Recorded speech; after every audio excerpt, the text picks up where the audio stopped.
Muchísimas gracias. Sí. Bueno, pues nuevamente les saludo a todos y agradezco el tiempo compartido en este coloquio. Entonces voy a tratar de ser rápida, breve, para que del... ¡Ay! Ya se fue Alma la pantalla. Mm, Ay, no le moví nada. Ahí Ya está, sé ahí si. está de Ay, nuevo. ok. Ok, ¿listo? Es Perfecto. que no le moví nada, ¿eh? Lo que pasa es que puede ser que como esté yo operando también el Zoom, ahí está, Ujú. va de nuevo. Listo. Ok, ya está listo, Alma. Muchísimas gracias. Bueno, en este trabajo que desarrollamos, Alma y una servidora, reconocimos que la naturaleza de este proyecto estaba, otra vez se nos fue. Ay, Está compartida la pantalla. Voy a intentar otra forma para sí, que no se pierda. Gracias. miren, ahí se ve otra vez. Sí, está muy extraño. La voy a hacer mejor desde el PowerPoint porque algo está pasando con el Zoom. Así se Sí, ve, ¿no? sí, así sí se ve. Ujú. Perfecto. Ok, Listo. Puedes pasar. No, ahí está. se perdió de nuevo. Ok. Si quieres en la siguiente. Ahí estamos. Ya está, Alma. Ok. Gracias. Sí, perfecto. Bien, en este ejercicio yo voy a plantear fundamentalmente la parte inicial, digamos, de donde derivó esta propuesta y escribir sobre este ejercicio que nos llevó a trabajar sobre esta línea de trabajo, sobre esta línea, digamos, de conceptualización. Bien, eh, mucho se ha dicho y sobre el tema de la pandemia y cómo nos pone en esta situación y de alguna manera voy a dejar enmarcado ya este contexto para no repetirlo, pero si lo decimos de manera como sintética, podríamos decir que en marzo de este año todos nos tuvimos que ir a casa. En particular, en su momento, yo estaba a punto ya de no ser encargada del departamento de investigación y bueno, se da esta situación y me quedo como encargada en este proceso de pandemia. En ese sentido, bueno, irse a casa significó, yo diría, cómo nos llevamos cada uno de nosotros un poco de la UAM para mantener activa la UAM, cómo mantenemos a la UAM activa desde afuera. Y bueno, eso trajo todo un contexto, todo un campo sobre donde cómo tendríamos que accionar desde la parte de, sobre todo, mantener activa la docencia y que los profesores de la división, y en este caso en particular el Departamento de Investigación y Conocimiento, pudiéramos tener los elementos necesarios para que en esta contingencia pudiéramos seguir con las actividades sustantivas. Pongo esta ruta del tiempo en esta lámina porque me parece que más allá de esta estrategia particular, de algún modo estuvo en la mesa de muchas discusiones, de muchos espacios en donde también, digamos, las empresas, los negocios, las actividades de alguna manera se fueron a casa y desde ahí había que seguir articulando. En esta línea del tiempo, nosotros, si recordarán, viene el proceso de pandemia o este cierre, digamos, dictaminado por las autoridades de salud justo antes de que el trimestre 19 o cerrara. En términos administrativos, en términos escolares, el trimestre cierra cuando se acaban los exámenes y evaluaciones de recuperación y se entregan las actas. Ahí es cuando termina y se hace todo el cierre del trimestre y da una serie de valores y demás en ese sentido. Terminamos el 19 hoy, eso nos llevó a una primer tarea que tenía que ver con solicitarles a los profesores, sí a la distancia, los exámenes de recuperación en modalidad a distancia. Ese fue un primer circuito que nos puso de frente a esta realidad y cómo resolverlo. Y yo diría que haciendo síntesis de esta historia, lo más importante fue cómo generar una ruta de comunicación. Lo que se encontró y que de manera lógica parecía que era la única solución, pues era a través justamente de las tecnologías de la comunicación. De ese modo se genera en la plataforma reforma de la universidad poco a poco, conforme íbamos viviendo esta etapa, pues estos circuitos de comunicación, una tarea fundamental, aunque pareciera simple, fue que todos los profesores, por ejemplo, tuviéramos nuestra cuenta de correo institucional. ¿Y ese qué sentido tenía? El sentido tenía que pudiéramos todos los profesores acceder a diferentes recursos digitales que nos permitieran contender con esta nueva situación. Posteriormente, y eso lo pongo como muy en días también, porque todo esto ocurre en tanto que se tomaban también decisiones a nivel de lo institucional, por lo que liberamos esta etapa del 19 hoy, entonces nos hacemos el planteamiento en el departamento de cuál sería la estrategia para continuar, cómo hacemos para convocar y demás. Esto lo hicimos fundamentalmente también por otro sentido común, era iniciar el siguiente trimestre y poder mantener activas las clases. Y eso nos llevó en muy buen momento a concentrarnos fundamentalmente en la docencia.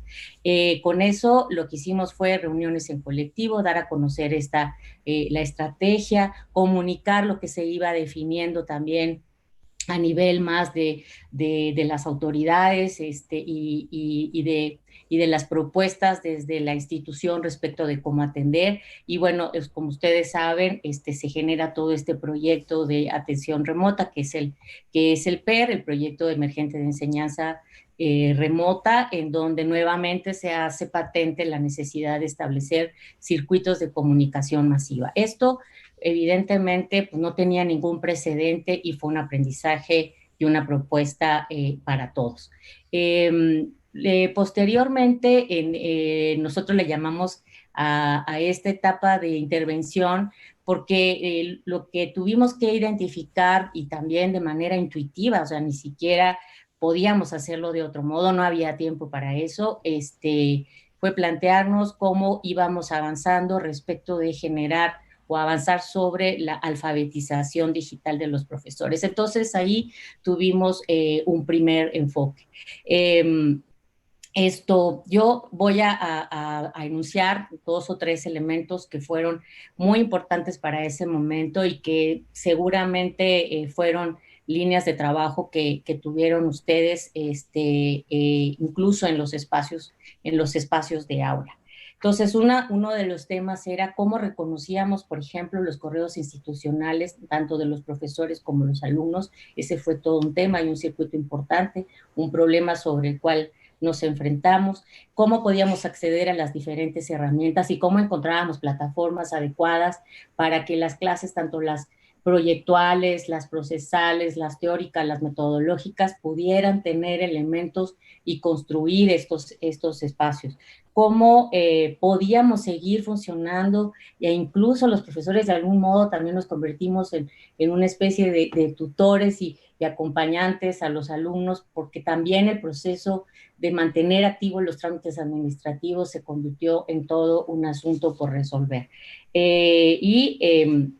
Y al final, más que al final, y otro elemento que tenía que ver con esto era cómo hacíamos todo este ejercicio en un nivel de comunicación masiva. Hasta ahí me voy a quedar con esta parte para que Alma retome las líneas de problematización y haga la presentación y nos vemos más hacia el final de la ponencia. Gracias.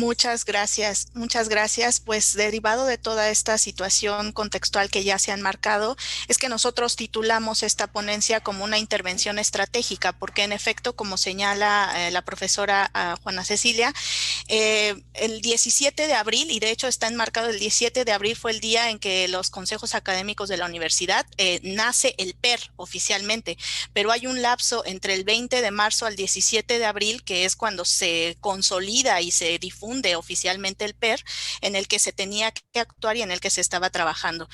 En ese sentido, la encuesta que nosotros implementamos, la empezamos a instrumentar a partir del 3 de abril y hasta el 9 de abril. Fue una encuesta de manejo de tecnologías digitales, particularmente entre profesores universitarios, que está basada además en un documento oficial desarrollado, un instrumento muy medido a partir de la UNESCO, desarrollado en 2018, en el que lo configuramos y lo implementamos. Particularmente inició en el Departamento de Investigación y Conocimiento para el Diseño, pero se difundió también entre entre la base del de la División de Ciencias y Artes para el Diseño. Algunos de los datos que ustedes ven aquí estadísticos nos parecieron muy relevantes, no solo en términos de la emergencia que estaba suscitándose en la operación académica administrativa, sino particularmente ya en la atención que se dio hacia los profesores, hacia los académicos. Y en términos generales, bueno, un aspecto es el tema del rango de edad, que el rango de edad implicó, pues obviamente, mayor años de experiencia docente, capitalizar estas buenas prácticas de la experiencia docente, pero también en algunos casos una alfabetidad digital menor para estos procesos de transición a la enseñanza remota que necesariamente estaba mediada por tecnologías digitales. Entonces, en ese sentido, tuvimos que hacer este comparativo de capitalizar la experiencia que los docentes ya tenían, sin embargo, conceptualizando en las competencias digitales. Como decía, este instrumento de monitoreo comenzó en el Departamento de Investigación, pero se llevó a cabo en los departamentos también de Medio Ambiente, de Procesos y Técnicas, y en el Departamento de Evaluación. De hecho, la mayor parte de los participantes se encontró afortunadamente, bueno, en el Departamento de Evaluación de Diseño en el Tiempo. Con estos elementos pudimos problematizar mejor lo que vino a ser posteriormente la estrategia, en donde en general se observaba, se realizó este instrumento a 60 académicos, pero en general se observaba un manejo de las tecnologías digitales para la educación muy... o sea, ¿cómo decirlo de esta forma? Un conocimiento de las herramientas, pero un manejo de esas herramientas generalmente en cuestiones personales. Por ejemplo, redes sociales personales, correos electrónicos para uso personal, algún conocimiento sobre plataformas de comunicación sincrónica, pero siempre para uso personal. En las estadísticas que nosotros pudimos obtener, había poco manejo de esas herramientas o de esos recursos cuando se conocían en servicio o en aplicación directamente a la docencia. Sin embargo, también dentro de los factores de investigación para construir la conceptualización, se encontró que pues muchos de los profesores tenían ya estas cualidades que todos ustedes tienen, tales como el valorar la planeación educativa, el valorar los procesos de enseñanza-aprendizaje, el valorar las herramientas más adecuadas para la evaluación docente, bueno, para la evaluación académica de los procesos de enseñanza-aprendizaje de los alumnos, etcétera. Entonces, había que en esta estrategia necesariamente recuperar los componentes de la experiencia que los profesores mostraban en el departamento, pero con un toque de alfabetidad digital necesariamente, por supuesto, y siempre enmarcado en un proceso centrado en todas las etapas de la enseñanza y el aprendizaje, o sea, en los actores, en la evaluación, en la planeación, en la evaluación, en los recursos, en la instrumentalización de todos estos componentes. Este fue el problema que se detectó en términos generales con algunos datos estadísticos. Muy bien. Bueno, nada más, estamos contra el tiempo, Alma. Ahí vamos, ahí vamos. Sí. Muchas gracias, Alma. Bien, creo que ya de alguna manera ya los has enunciado, estos 4 ejes sobre los cuales se estuvo trabajando y que además con estos datos nos permitió tener ciertos elementos de definición. El primer eje de intervención fue la parte de la formación, identificar en dónde podíamos pues dar bases a los profesores para que pudiéramos entrar a este reto de la docencia a distancia. El desencadenamiento y tutoría creo que son 2 elementos muy vinculados.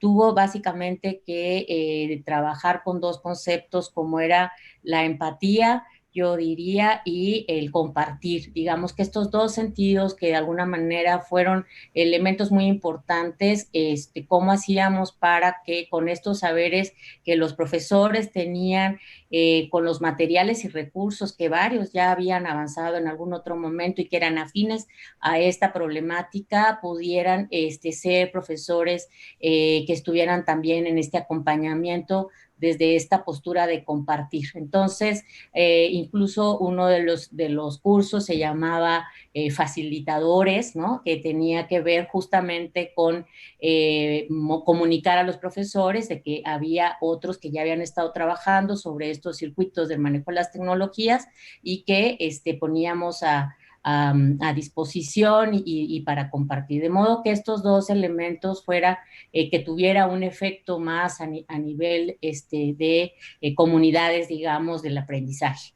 Entre los profesores y en algún momento con el acompañamiento de algunos alumnos, también habría que decirlo, ¿no? Y el diseño de entornos virtuales y recursos para el aprendizaje, yo diría que fue una etapa un poquito más armada, con lo que el tiempo de alguna manera nos fue dando. Y donde pudimos también reconocer en esta ruta de aprendizaje también para los profesores la importancia del contenido de un aula virtual, la importancia de la comunicación adecuada, las posibilidades y formatos de comunicación, pero en definitiva que lo más importante de este asunto era justamente cómo generábamos un ambiente de enseñanza-aprendizaje con una construcción del conocimiento significativo. Cómo íbamos a resolver ese reto, nos parece que fue algo que nos preocupó mucho en ese momento y que evidentemente nos sigue preocupando. Yo diría que es el gran motivo por el cual estamos reunidos tantos profesores y docentes el día de hoy. Te dejo, Alma, con la siguiente. Gracias. Así es, muchas gracias. Pues en ese marco se desarrolló con estas 4 vertientes, particularmente la estrategia de formación con diferentes cursos que no resultaran de naturaleza aislada. Todos ustedes, muchos de ustedes nos acompañaron en estos cursos de formación o en esta formación. Sin embargo, también notaron que había elementos como un poco más aislados, como herramientas particulares o como algunas plataformas muy específicas. Y esta estrategia, por eso la llamamos integral, en realidad no atendía solamente a algunos aspectos tecnológicos, sino todo lo que tiene que ver adentro del fenómeno educativo planteado generalmente planteado en estas temáticas. Elementos de comunicación sincrónica, elementos de transferencia de archivos o de información, el componente central que es la planeación educativa, todo lo que fue diseño instruccional, diseño de recursos, la promoción del trabajo colaborativo a través de herramientas digitales, la construcción de aulas virtuales abiertas, ya sea en la plataforma Cambia, como también fue en plataforma Classroom, el diseño particularmente de recursos didácticos digitales que se soportaran obviamente en estos entornos virtuales, los elementos de evaluación y las redes sociales para el aprendizaje. Si ustedes se dan cuenta en estos bloques de lo que constituyó el proceso formativo, busca, si bien siempre va a haber temas o algunas cuestiones que pudieran seguirse alimentando, buscaba atender a los actores, a la colaboración, a la comunicación, a las herramientas, pero siempre partiendo de la importancia de la planeación educativa, ¿no? Es decir, no era el enfoque netamente técnico o tecnologicista, ¿no? Sino complementario al proceso de la educación en términos de enseñanza-aprendizaje. Fue la propuesta formativa para herramientas digitales para la educación enfocada a los profesores. También esta de aquí, de procesos de facilitación, está enfocada a los profesores, pero quienes tomaron este curso formativo, la idea era no solamente que ya se contaban con ciertas bases tecnológicas. El perfil de ingreso a este siguiente curso ya se tenían bases tecnológicas, alfabetidad digital, competencias digitales, pero la idea era entonces que estas figuras académicas se convirtieran en líderes y replicaran a sus colectivos, a sus cuerpos académicos, a sus amigos, a sus colaboradores, a sus colegas, a los alumnos, elementos que ya atendían propiamente más aspectos tales como la motivación del aprendizaje en distancia, la motivación de los alumnos y de los actores en general en modalidades no convencionales, el docente, la figura del docente, comprender esto desde la modalidad no convencional, recursos para el aprendizaje y siempre haciendo foco en general en la importancia de la planeación educativa particularmente. De esta forma llegó esta lámina en donde a manera de los contenidos particulares de esta estrategia formativa se atiende en primer lugar a los sujetos, por supuesto haciendo foco en la parte de las herramientas y recursos tecnológicos, ¿no? Los sujetos, es decir, los profesores y también la experiencia que los profesores habían tenido con actores como obviamente los alumnos, rescatar esas buenas prácticas que desarrollaban y de desarrollo y lo seguirán haciendo a través de las herramientas tecnológicas, los recursos que les posibilitaran la mediación para su actuación frente al escenario del PER. Todo esto, como ya decía, partiendo de la planeación educativa e integrando todos estos tres componentes para el acto educativo, es decir, un fenómeno cerrado y no netamente puntualizado, focalizado en alguna herramienta particular o en algún elemento de esa naturaleza. De esta forma, como vieron ustedes, tuvimos un instrumento de monitoreo al inicio, que es donde nos permitió comprender el problema, y un instrumento de cierre también que nos permitió conocer pues los niveles de salida, ¿no? Digamos que de egreso de esta estrategia formativa, y que nos apuntaló a dos puntos, no solamente en términos cuantitativos, sino también cualitativos. El primero es en cuanto a las competencias y manejo de herramientas digitales para la enseñanza por parte de los profesores, es decir, sí una alfabetidad digital, y por el otro lado, el diseño de recursos digitales, particularmente en la construcción de entornos virtuales, ya sea a través de las plataformas como lo fue Cambia, que está operada por Moodle, o la plataforma Classroom. En ese sentido, las estadísticas, y esto lo voy a poner en estadísticas y ahorita muestro resultados pues cualitativos, por supuesto, nos hicieron saber que cuando entraron los profesores a esta estrategia formativa, cerca del 44%, bueno, 44% particularmente decía tener un nivel bajo respecto a los niveles que manejaba el PER, es decir, solamente utilizaban quizá correo electrónico, WhatsApp o algún medio como red social como Facebook para la comunicación con sus estudiantes. Al egreso de este programa formativo, de esta estrategia formativa, el 84% de los profesores hablaban de tener un nivel alto de formación, es decir, que podían manejar videoconferencias sincrónicas, estructurar un aula virtual, desarrollar elementos o recursos didácticos digitales, complementar recursos con la evaluación, ¿no? Por ejemplo, entonces, bueno, realmente el nivel es muy alto. Inclusive los que ingresaron con los niveles más bajos, o sea, el nivel más alto se siguió manteniéndose, pero los niveles medios, por ejemplo, desaparecieron y bueno, más bien los que desaparecieron fueron los niveles más bajos. Estas estadísticas que ustedes están viendo en pantalla apuntan tanto a la parte de los profesores que tomaron el curso de herramientas digitales como el de los facilitadores. Ya voy a concluir casi, algunos datos particulares. Del tiempo. Gracias, claro que sí, gracias. De todas la estrategia formativa contempló 4 cursos particularmente, de los cuales se capacitó, bueno, más bien se formalizó la estrategia con 104 profesoras y profesores.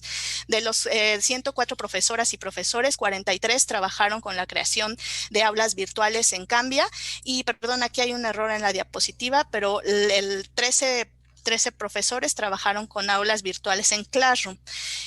Al final se desarrollaron en este proceso formativo cerca de 56 entornos virtuales. Cabe señalar que había muchos profesores también que ya venían manejando este tipo de herramientas, este tipo de entornos, y que lo que hicieron fue actualizar, fue proyectar, fue capitalizar la estructura de acuerdo a la planeación pedagógica más acorde a los entornos no convencionales. Estos son algunos datos duros, pero también hay algunos datos interesantes en términos de lo cualitativo, y es que se habló todos en este caso son anónimos, pero del acompañamiento que se llevó a cabo por parte en este caso de la docente en las herramientas digitales, que estuvo muy completo, que fue de mucha utilidad. Algunos datos aquí en esta percepción cualitativa es este tema de que se ayudó a afrontar el gran reto que se esperaba, ¿no? Un buen taller, una aventura que implica para lo que vamos a emprender y lo que seguiremos emprendiendo. Me permito darle la palabra a la arquitecta para que haga el cierre con las conclusiones. Sí, muchas gracias, Alma. Ya estamos encima del tiempo. Yo dejaría aquí la lámina, ya no nos daría más tiempo, pero en principio yo diría que esta lámina fundamentalmente nos pone en el contexto de lo que sigue por hacer, es decir, justamente cómo vamos a seguir trabajando sobre esta propuesta, pero sobre todo cómo vamos a reconocer estos modelos de adquisición de estas competencias, pero que pudieran recuperar las experiencias que tenemos ahora en un modelo educativo en donde nos quedamos con lo que ya hemos aprendido, con lo que hemos avanzado, también con lo que se ha perdido. Eso está clarísimo, que tenemos que también cargar con esta parte y ver cómo continuamos aprovechando lo que hemos aprendido en esta etapa. Me quedaría hasta aquí para no tardar más la siguiente presentación. Muchas gracias, alguien. Muchísimas gracias a todos.